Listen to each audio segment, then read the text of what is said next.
For years, it was taught that Japan's history in World War II began with the attack on Pearl Harbor.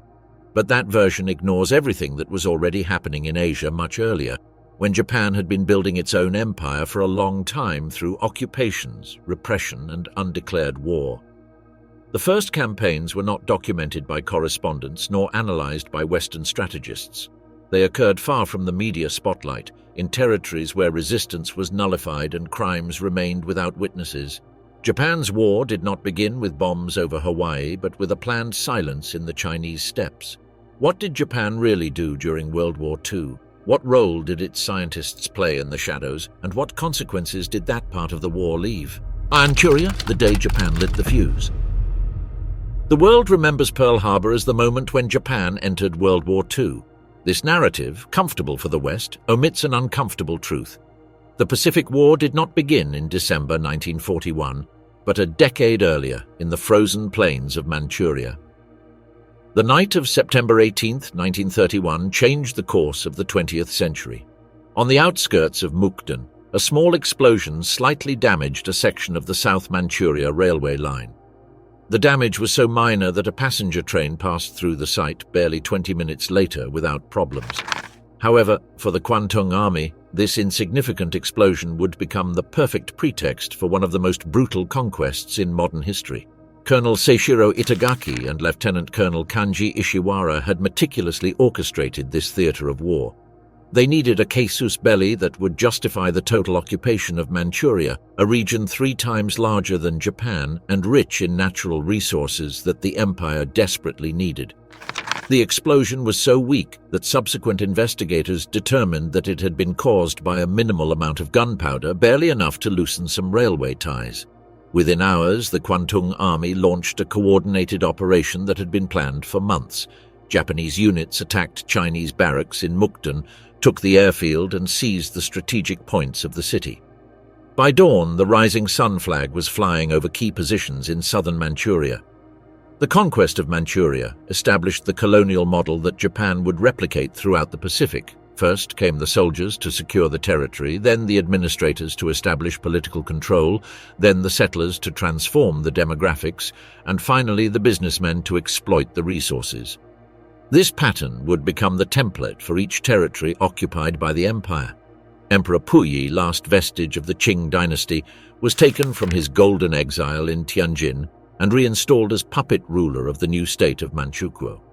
This farce of legitimacy allowed Japan to present the invasion as a liberation of the Manchu people from Chinese republican chaos, establishing a propagandistic precedent that would be repeated in each subsequent conquest. The first victims of this new order were the Chinese rural communities that had inhabited the region for generations. Japanese authorities implemented a land confiscation system that stripped hundreds of thousands of peasants of their ancestral properties.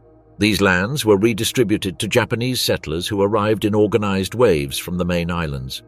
Chinese intellectuals from Manchuria faced systematic persecution that prefigured the policies that would be implemented later in China proper.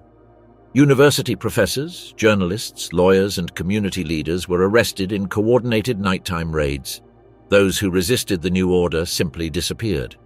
Universities were closed or Japanized, newspapers censored to irrelevance, and Chinese cultural organizations banned. Manchuria's economic infrastructure was quickly reorganized to serve the empire's interests. Coal and iron mines, oil fields, and factories came under Japanese control. Chinese workers were reduced to the condition of cheap labor in their own land, while management positions were reserved for Japanese personnel. Emperor Hirohito, frequently presented by subsequent historiography as a ceremonial figure without real power, was completely informed of the development of the Manchurian crisis. Documents from the Imperial Archive show that he received detailed reports on military operations and that he never expressed any objection to the conquest. His silence constituted tacit approval that legitimized the aggression before Japanese public opinion. The international response was lukewarm and predictable. The League of Nations convened meetings, drafted resolutions, and sent investigative commissions that would arrive too late to change the facts on the ground. While diplomats deliberated in Geneva, Japanese soldiers consolidated their control over a territory the size of France and Germany combined. The Japanese press celebrated the occupation of Manchuria as a victory of civilization over chaos. Newspapers published photographs of Japanese soldiers distributing rice among hungry Chinese children, omitting to mention that the hunger had been caused precisely by Japanese confiscation of local harvests. The conquest of Manchuria established dangerous precedents that would resonate throughout the following decade. It demonstrated that aggression could be successful if presented with adequate rhetoric and executed with sufficient audacity. It also revealed the impotence of international institutions to stop a power determined to change the status quo by force. While the Western world sank into the Great Depression, Japan had taken the first step toward building its continental empire. What began as a minor explosion on a railway line had become the annexation of a territory larger than most European countries. It was only the beginning of a decade of expansion that would forever change the political map of East Asia. Marco Polo Bridge, the incident that unleashed hell. The tension in Beijing's air during the summer of 1937 was palpable. 6 years after the conquest of Manchuria, Japan had established a permanent military presence in northern China under the terms of the Boxer Protocol of 1901. However, what had begun as a limited protection force had transformed into an existential threat to Chinese sovereignty. On the night of July 7, 1937, Japanese military maneuvers near the Marco Polo Bridge created the spark that would ignite 8 years of total war. Japanese troops were conducting nighttime exercises when they reported that a soldier was missing. The Japanese commander demanded permission to search the nearby walled city of Wonping for the missing soldier. Chinese authorities rejected the demand. What followed was not a diplomatic misunderstanding, but a calculated escalation. Japanese commanders on the ground had received clear instructions from their superiors. Any incident, however minor, should be used as justification for broader military operations. The missing soldier, who had appeared safe and sound in his unit barely a few hours later, became the pretext for a war that would last until 1945. The first hours of the conflict revealed the meticulous preparation of the Japanese army. While Chinese local negotiators were still trying to resolve the incident peacefully, Japanese units were already moving toward previously identified positions. Type 89 tanks advanced toward Chinese positions, followed by infantry equipped with the latest automatic weapons. The capture of Beijing demonstrated the new dimension of modern Japanese warfare.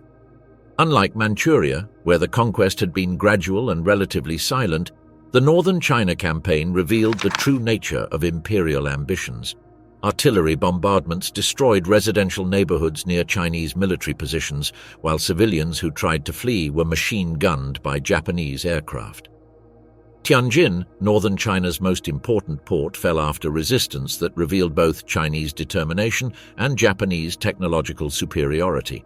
Chinese defenses, concentrated in static fortifications, were quickly overcome by the mobility and coordination of Japanese forces. The capture of the port deprived China of one of its main connections to the outside world. Chinese prisoners of war captured during these first battles faced a fate that contrasted radically with international conventions. Instead of being treated according to established military standards, they were used to establish Japanese psychological superiority through public executions organized as spectacles to terrorize the civilian population. The first concentration camps for civilians were established using existing infrastructure of prisons and schools. These centers were designed not for mass extermination, but for social control and identification of potentially dangerous elements. However, conditions were deliberately severe to break the population's will to resist. The administrative system implemented revealed the long-term ambitions of the Japanese imperial project. It was not a temporary military occupation, but the establishment of a new permanent social hierarchy where Japanese officials occupied all positions of responsibility, relegating Chinese collaborators to subordinate positions.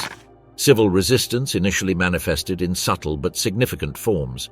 Merchants closed their shops, students refused to attend classes, and railway workers organized minor sabotage. These apparently small actions constituted the first acts of a resistance that would extend over 8 years. The Japanese response to this passive resistance was immediate and disproportionate. Mass detentions became daily routine, and any act of non-cooperation was interpreted as active hostility toward the emperor. Interrogations were conducted in specially adapted centers where coercion methods were perfected for future applications. The economic transformation of the occupied regions began immediately after military pacification. Chinese banks were closed or placed under Japanese administration, local currency was artificially devalued, and natural resources were redirected toward the Japanese war economy. Japanese propaganda worked tirelessly to present these conquests as a civilizing crusade. Tokyo newspapers published photographs of Japanese soldiers distributing medicine to Chinese children, while omitting to mention that the diseases had been caused by the destruction of sanitary infrastructure during the bombings. The fall of Beijing and Tianjin was not simply a military victory, but the establishment of a domination model that would be applied throughout the future Japanese empire. The methods developed in northern China would become the operational manual for the occupation of the Philippines, the Dutch East Indies, Malaysia, and Burma. While the Western world remained focused on events in Europe, where Hitler was consolidating his power in Germany, the largest war of the 20th century had already begun in the fields and cities of northern China. The echoes of the shots at Marco Polo Bridge would resonate until the beaches of Okinawa 8 years later. Nanking, the capital that was executed alive.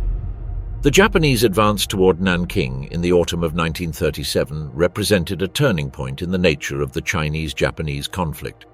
What had begun as a conventional war between regular armies transformed into something much more sinister, a campaign of deliberate terror against the civilian population that would reveal the darkest depths of Japanese military ideology. The Chinese capital, symbol of Republican Renaissance under Sun Yat-sen, stood as the last bastion of organized resistance in the Yangtze River region. For the Japanese High Command, the capture of Nanking was not simply a military objective. It was the key that would open the doors to China's total submission. The Japanese forces that converged on the city in December 1937 arrived hardened by the bitter urban combat of Shanghai, where Chinese resistance had prolonged what should have been a 3-day victory into a 3-month battle. The soldiers arrived in Nanking fueled by a military doctrine that despised those who surrendered as something less than human. The siege of Nanking began on December 9, 1937, when Japanese divisions completed the encirclement of the city. The civilian population, already swollen by refugees from other occupied regions, found itself trapped in what quickly became a death trap. Chinese authorities, aware of the impossibility of defending the city, initiated a chaotic evacuation that abandoned hundreds of thousands of civilians to their fate. The entry of Japanese troops on December 13th marked the beginning of 6 weeks that would redefine the limits of human cruelty in modern war. What followed was not the disorganized looting typical of undisciplined armies, but a systematic campaign of dehumanization that had been implicitly authorized by the military chain of command. The foreigners who remained in the city became involuntary witnesses to events that defied comprehension. John Meiji, an American Episcopal missionary, meticulously documented the atrocities with his 16mm camera, creating a visual record that would survive as irrefutable evidence of the crimes committed. The international safety zone, established by a committee of foreigners led by German businessman John Rabe, became the only refuge for tens of thousands of Chinese civilians. However, not even this neutral enclave could completely protect its refugees from the systematic violence that extended throughout the city. Minnie Vautrin, an American educator who directed Ginling College, transformed her institution into a sanctuary for women and children. Her diaries, written during those terrible weeks, provide an intimate testimony of human suffering on a scale that seemed incomprehensible. Vautrin documented not only individual acts of violence, but also the devastating psychological impact on surviving victims. The systematic destruction of urban infrastructure accompanied the violence against the population. Japanese soldiers set fire to entire neighborhoods not as a result of combat, but as a deliberate policy of collective punishment. The flames consumed not only buildings but also millinery libraries, historical archives, and temples that represented centuries of Chinese culture. The decapitation contests between Japanese officers, reported by Japanese newspapers themselves as sporting events, illustrated the complete dehumanization of the enemy that had been instilled in imperial troops. These rituals of competitive violence turned mass murder into a perverse form of military entertainment. The methods employed seemed designed as much for psychological terror as for practical efficiency.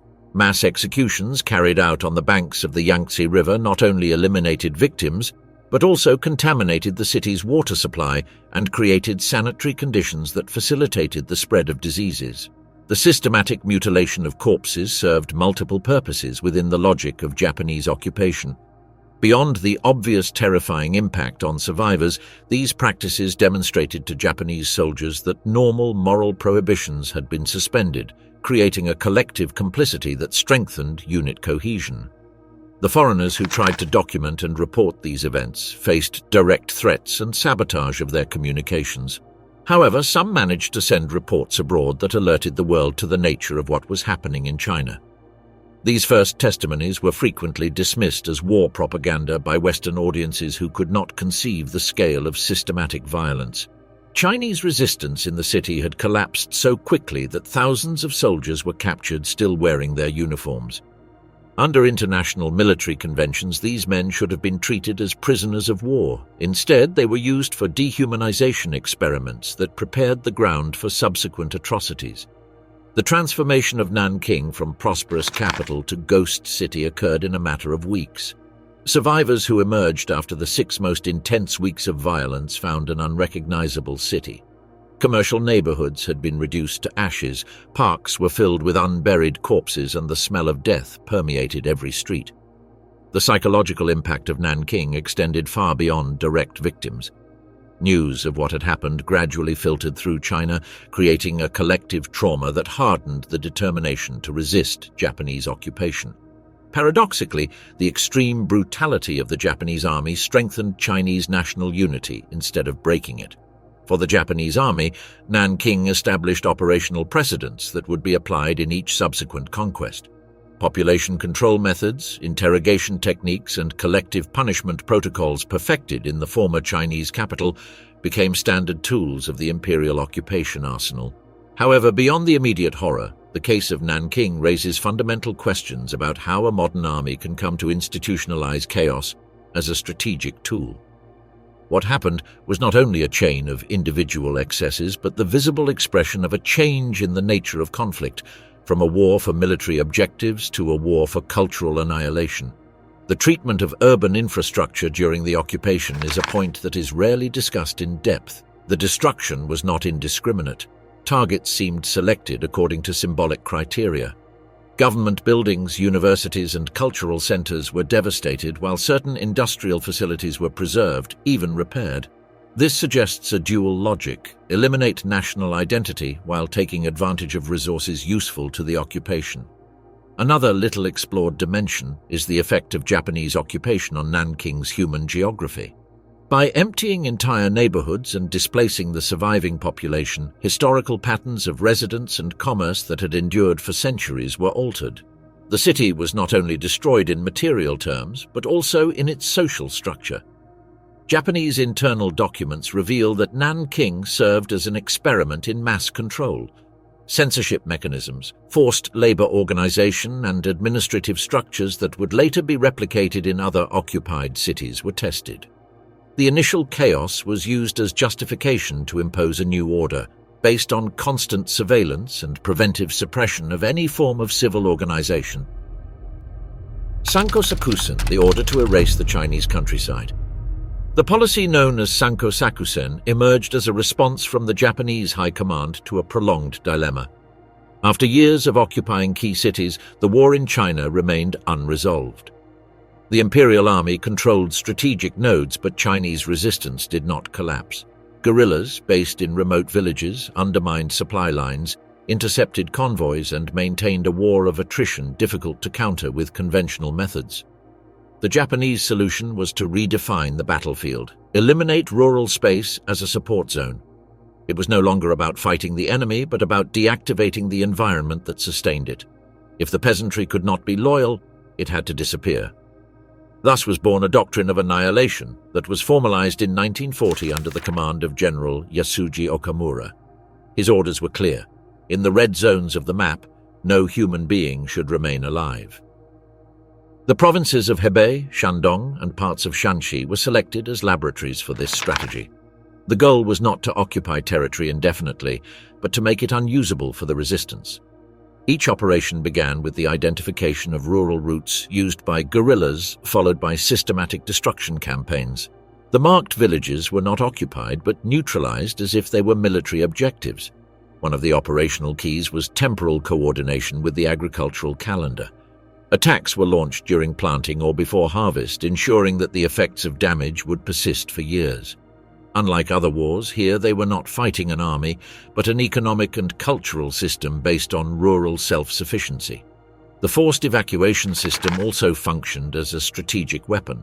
Displaced populations, women, elderly and children, became a problem for nearby cities, saturating their resources, which generated discontent among the Chinese themselves and weakened social cohesion. Chaos was part of the design. What is rarely mentioned is that this policy created a kind of parallel economy of destruction. Material confiscated from villages, copper, iron, livestock, wood, was sent to Japan or redirected to military industries in Manchuria. It was a war that produced plunder and at the same time supplied. Looting was systematized and had well-defined distribution channels. The impact was so profound that even maps were altered. Military cartographers reconfigured entire regions as white zones, that is, completely empty of population, where any human life would be considered a threat. This territorial redesign had a strategic logic: prevent the resurgence of resistance outbreaks without the need to maintain constant presence. Meanwhile, Japanese commands developed manuals that described how to detect patterns of guerrilla activity by simply observing changes in the landscape: smoke, irregular cultivation, newly opened roads. It was surveillance based not on advanced technology, but on reading the environment as an indication of enemy activity. In Tokyo, the campaign was presented as a structural cleaning operation, with carefully drafted reports to suggest that it was a form of rural pacification. In the eyes of the central government, Sanko Sakusen was more than a tactic. It was a tool to redesign China from the periphery, controlling not only bodies but also ecosystems, agricultural rhythms and family structures. In the long term, this strategy revealed its limits. By devastating the countryside, Japan dynamited its own capacity to sustain itself on the continent. Rural regions were key not only for the enemy but also for imperial logistics. Over time, Japanese soldiers began to depend on increasingly long and vulnerable caravans, increasing the cost of each square meter of occupation. A silent dilemma also began to emerge among planners: how to sustain war in territories that could no longer produce or sustain anyone. There was no clear answer. In the absence of a reconstruction strategy, the Japanese command simply continued expanding destruction to new zones, repeating the cycle in regions not yet touched. For its part, the resistance responded with ingenuity. They no longer only used tunnels, but developed mobile life systems with entire villages capable of moving in a staggered manner between temporary shelters. Networks of mirror villages were established, fictitious or abandoned populations used to confuse Japanese patrols, and black-green zones multiplied, jungle regions deliberately reforested to hide human activity. In military terms, the most ironic thing was that Sanko Sakusen weakened the morale of their own army. Units sent to the countryside did not find traditional battles, but entire days of destructive work that offered no glory or clear victory. Many soldiers began to question the meaning of their tasks, which eroded internal cohesion. In the political terrain, the campaign inadvertently helped reinforce the Chinese national unity narrative. The Communist Party took advantage of the vacuum left by depopulation to establish new power structures in abandoned regions, creating a network of parallel control that would be decisive after the war. By 1943, some Japanese officers began to discreetly raise the need to re-evaluate rural policy. It was no longer just about destroying, but about recognizing that a total military victory seemed unattainable in such a vast and resilient country. But by then, the damage was already done. Millions of displaced people, abandoned fields, altered ecosystems, and a war that had become a self-destructive spiral. As the war advanced, broader analyses about the implications of this rural annihilation policy began to circulate in Tokyo. They were not moral reflections, but logistical and strategic doubts. Some imperial bureaucrats wondered if by depopulating vast agricultural zones, they were not sabotaging their own ambitions to establish a new Asian order based on regional self-sufficiency. If there were no peasants, there would be no food. If there was no food, there would be no social control or political stability. Moreover, the disappearance of entire communities in northern China altered the demographic balance of neighboring regions. Forced migrations created social tension in occupied zones that still preserved traditional structures. In some cities, waves of displaced people overwhelmed supply systems and provoked outbreaks of internal violence, not against the Japanese, but among the Chinese themselves, who competed for scarce resources. One of the least discussed effects was the collapse of local trade networks. Rural markets, which had survived even during the first years of occupation, stopped functioning when both producers and consumers disappeared. This directly affected Japanese troops, who used to supplement their military rations by buying fresh food from peasants. Without those markets, the army's logistical dependence became total and vulnerable. Additionally, the policy had lasting ecological consequences. Massive deforestation, water source contamination, and crop burning did not only affect humans. Entire regions lost their natural balance. Some local fauna species disappeared. In others, pest populations soared when their predators disappeared. These alterations had effects that persisted long after the end of the conflict. In subsequent years, when the war ended and reconstruction began, many of these zones became no man's land. Neither the nationalist nor the communist government could immediately re-establish an effective presence in such devastated regions. That temporary absence of state control was exploited by local forces, rural warlords, and later by the Communist Party, which found in these empty spaces a unique opportunity to install autonomous nuclei of power. From an international perspective, the consequences of Sanko Sakusen also resonated outside China. British and Soviet reports detected growing interest in the phenomenon of induced depopulation as a model of counterinsurgency control. Although never formally adopted in other theaters, this model was studied and occasionally partially replicated in subsequent conflicts in Southeast Asia and Africa. In retrospect, it can be said that Sanko Sakusen not only devastated the present of rural China, but also redrew its future. Migration routes, the geography of local power, the structure of the peasantry, and the dynamics of subsequent civil conflict were all influenced by that initial decision to empty the land as a form of military control. Unit 731, the Laboratory of Absolute Horror. On the outskirts of Harbin in occupied Manchuria stood a complex that officially did not exist. Known by Japanese authorities as the Epidemic Prevention and Water Purification Department of the Kwantung Army, this facility operated under the highest level of military secrecy. For local inhabitants who observed the strange buildings surrounded by barbed wire, it was simply a mysterious factory that produced nauseating odors and constant smoke. Dr. Shiro Ishii, an ambitious bacteriologist graduated from the Imperial University of Kyoto, conceived this place as a strategic center not only for biological experimentation, but also for the formulation of a new military doctrine. Ishii was not only a scientist, but also a skilled political operator who knew how to build alliances within the general staff and among ultranationalist sectors of the government. His proposal for bacteriological warfare was presented as a high-efficiency alternative to compensate for the empire's economic limitations against industrial powers like the United States and the Soviet Union.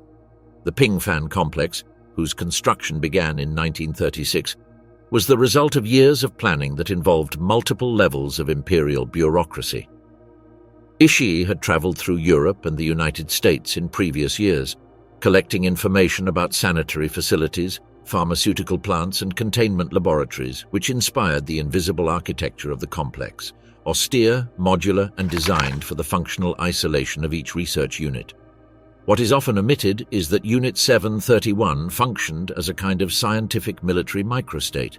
It had its own internal railway transport system, treatment plants, incinerators, accommodation barracks, technical schools for specialized personnel training, and an administration that reported directly to the Kwantung Army High Command. At its peak, it employed more than 3,000 people, from medical officers to technicians and maintenance personnel, many of them without full knowledge of the project's totality. In addition to the better-known units like 100, agents against animals and crops, and 1,644 in Nanking, there existed at least 5 other less documented units scattered throughout China and Korea, specialized in auxiliary tasks such as epidemiological monitoring, meteorological data capture for agent deployment under optimal conditions, and development of resistant containers for infectious vectors. The choice of Manchuria was not casual. Apart from its geographical isolation and absolute control by the Kwantung Army, the region offered a dense railway network, extreme climate for resistance testing, and above all, unrestricted access to populations that could be exploited without interference. This disconnection from Japanese civil control also allowed the unit to operate with an unusual degree of autonomy even within the rigid military apparatus. A little discussed aspect of Unit 731's operation is its financing system. Although it received state funds, Ishii managed to establish a cross-financing scheme in which patents derived from medical discoveries, vaccines, antiseptics, surgical techniques, were registered in the name of front institutions that then sold the products to military hospitals. In this way, the program fed itself and generated a parallel income flow. Some of these developments even came to be used in subsequent conflicts by other armies, although without any accreditation. Regarding the chain of command, Unit 731's organizational scheme was as compartmentalized as it was sophisticated. Ishii maintained an office in an independent building separate from the operational laboratories. Each division, epidemiology, entomology, climatology, reported separately, which made it difficult for researchers to understand the program's breadth. This system also served as a damage control mechanism. In case of information leakage, no individual had a complete vision of the total scope. Another frequently ignored detail is the level of documentation generated. In addition to medical reports, the unit produced scientific films, laboratory photographs, biological weapon design plans, and illustrated operational manuals. Many of these materials were transported to Japan in the last months of the war and later classified as secrets by American occupation authorities. Within Japan itself, some sectors of the academic world began to suspect the unit's activities. There were discreet reports by doctors and chemists who refused to collaborate, although they were mostly silenced by political pressure or co-opted with scholarships and positions. Institutional complicity was essential for maintaining silence. Unit 731's influence was also felt in the realm of Japanese military strategy. Starting in 1942, General Staff officers began studying the viability of including biological weapons in national defense plans. Documents were even drafted theoretically about the controlled use of epidemics as a deterrent tool against a possible invasion of the Japanese archipelago. These plans were never executed, but their mere existence reflects the level of institutional acceptance the project had achieved. What is even more revealing is the way Ishii internally promoted the concept of offensive containment, a doctrine according to which diseases could be used to create artificial sanitary cordons preventing enemy advance without deploying troops. This idea, defended in secret military symposiums, inspired proposals to create deliberately contaminated zones in border regions with the USSR. Unit 731's logistical network also included disguised hospital trains that transported supplies and personnel between Harbin, Port Arthur, and Mukden. These trains, operating under false identities, allowed rapid rotation of technicians and transfer of experimental material to other facilities. The infrastructure was so efficient that some segments operated with military schedules separate from the civilian network. During the last years of war, Ishii attempted to expand the unit's political scope. He proposed formal collaboration between 731 and the Imperial Navy to coordinate possible bacteriological attacks in the South Pacific. Although this cooperation was never fully consolidated, there were technical exchanges and joint sessions between Army and Navy specialists. Another lesser-known aspect was the use of scientific production as a diplomatic tool. Through academic channels and technical journals, some sanitized findings were shared with colleagues from allied countries like Germany and Italy. Although methods were not mentioned, aggregated results on bacterial resistance or serum development were disseminated. This collaboration was possible thanks to scientific military attachés who acted as mediators. Some researchers within the unit also worked on what they called defensive bioengineering, which included creating sterilized, closed environments to protect high commands in case of generalized epidemic. These facilities were conceived as medical bunkers and were tested in underground prototypes on the outskirts of Changchun. At the end of the war, the most important archives were not destroyed but were carefully selected and extracted. Some were delivered directly to American intelligence officers in Tokyo. Others were sent through clandestine diplomatic channels to Korea, Taiwan, and even Brazil, where former collaborators lived who could restart similar projects in the future if the international situation allowed it. The integration of former Unit 731 members into Japan's post-war health system is another critical aspect. Many of the doctors who worked in Pingfan went on to occupy positions in national universities, regional hospitals, and even in the Ministry of Health. Some even published articles in international scientific journals, conveniently omitting the origin of their experimental data. In subsequent decades, the topic was systematically ignored in medical curricula and contemporary history texts. A particularly disturbing subsequent phenomenon was the interest that the Unit 731 model aroused among some intelligence groups during the Cold War. Declassified reports reveal that both American and Soviet agencies analyzed the unit's logistical and organizational methods to establish their own biological defense programs, suggesting that Pingfan's legacy transcended its physical destruction. In 1982, a Japanese researcher discovered remains of medical equipment buried near the former site. This unleashed a wave of academic and investigative interest that finally led to the creation of the Unit 731 Museum in Harbin. However, the official narrative still avoids fully recognizing the Japanese government's role in the unit's creation, protection, and cover-up, limiting the discussion to past errors committed by deviant elements. In sum, Unit 731 was not simply a laboratory of horror, but an institutionalized system of scientific knowledge production applied to war without ethical restrictions. Its legacy, although shrouded in secrecy and denial, continues to generate questions not only about the past, but also about the limits of science when it serves power without accountability. Japanese retreat, the collapse that swept everything away. The year 1944 marked the beginning of the end for the Japanese Empire in continental China. 8 years of brutal occupation had exhausted the human and material resources available to maintain control over a territory that extended from the steppes of Manchuria to the jungles of southern China. The entry of the United States into the Pacific War had fundamentally transformed the strategic balance, forcing Japan to fight simultaneously on multiple fronts, with increasingly scarce supplies and without logistical capacity to sustain its vast empire. Operation Ichigo, launched in April 1944, was the last great offensive effort of the Imperial Army on the Asian continent.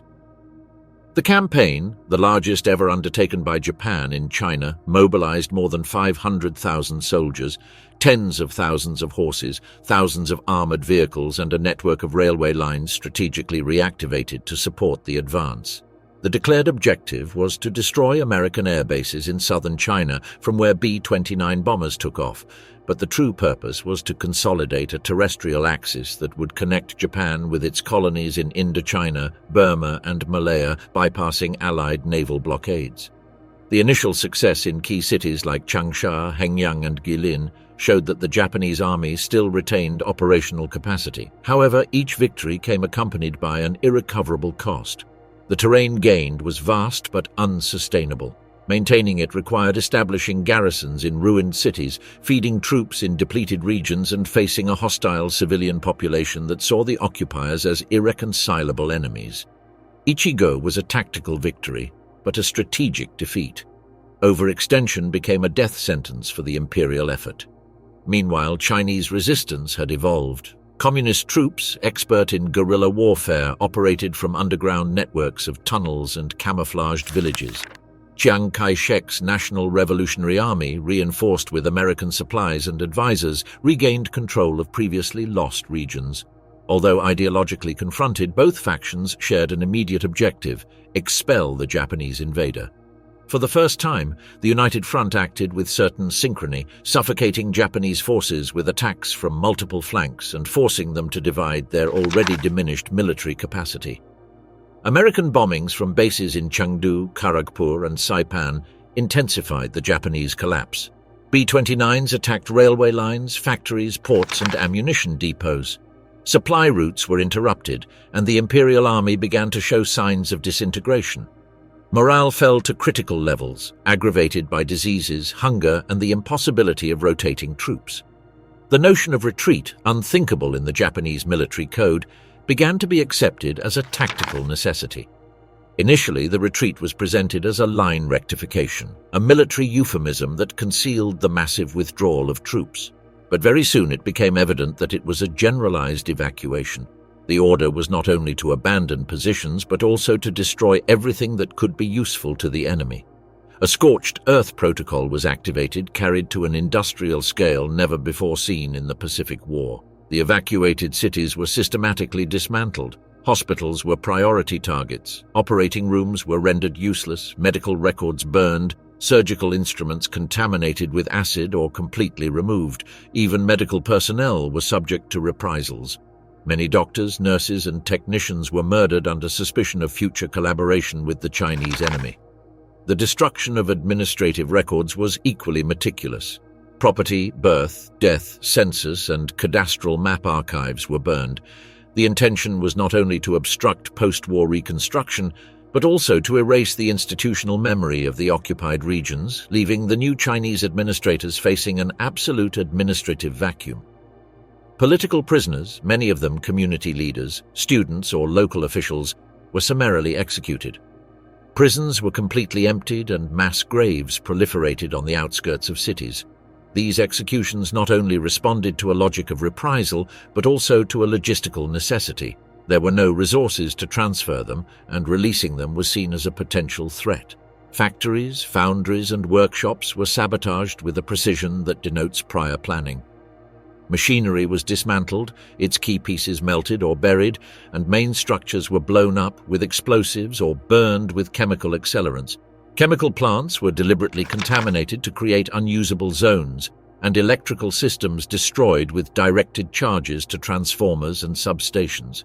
Military research centers, including laboratories associated with biological warfare programs like Unit 731 satellites, were subject to covert operations. Scientific personnel were evacuated under strict custody, and critical documentation was classified and transferred to Japan by maritime routes protected by submarines. Remaining facilities were destroyed with intense fire and corrosive products, preventing any subsequent inspection. The telecommunications network was intentionally collapsed. Telephone lines were cut, transmission equipment destroyed, and radio stations rendered useless. In some cases, equipment was buried under concrete or thrown into nearby rivers. This communication isolation policy aimed to create an information silence that would delay the reorganization of resistance or the establishment of a post-occupation government. Stored medicine was poisoned or destroyed with compounds that made it dangerous for human use. Entire lots of morphine, penicillin, serums, and vaccines were destroyed. In abandoned hospitals, bottles with intentionally changed labels were found, in what appears to have been a deliberate strategy to sabotage any attempt at sanitary reconstruction. Forced labor camps, where thousands of Chinese, Korean, and other ethnic groups had been concentrated, were the scene of mass liquidation. Instead of releasing the prisoners, mass executions and mass graves were organized.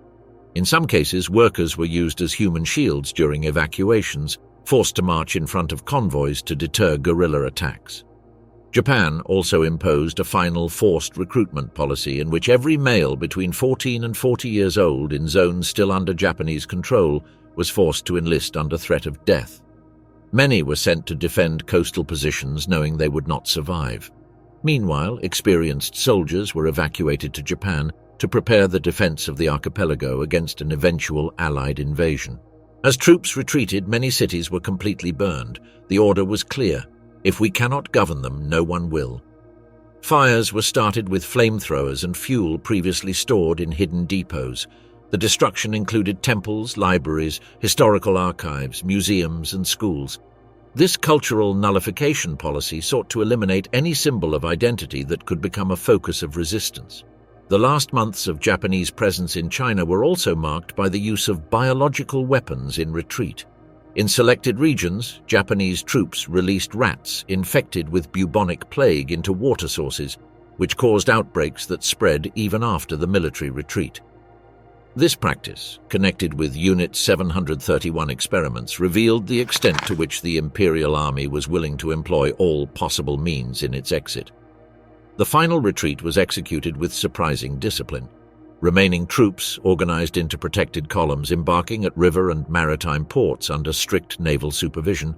Only personnel considered strategic was prioritized for evacuation, while the rest was abandoned or sent to die in defensive positions without future. The most valuable documentary material was stored in waterproof containers and sent in escorted convoys toward the main islands. The collapse of the Japanese Empire in China not only marked the end of an occupation but the beginning of a new phase in the country's history. The power vacuum left by the imperial retreat would be filled by the immediate resumption of civil war between nationalists and communists. Paradoxically, the horrors of Japanese occupation strengthened Chinese national identity, unified previously fragmented regions, and created heroes, martyrs, and symbols of resistance that would serve as the basis for the post-war narrative on both sides of the political conflict. The China that emerged in 1945 was unrecognizable compared to the nation of 1937. More than 20 million civilians had died, millions more were displaced, and the country's key cities were in ruins. But under that physical devastation, an irreversible political transformation was gestating. Japanese brutality, far from subduing China, had fueled the fire of its rebirth.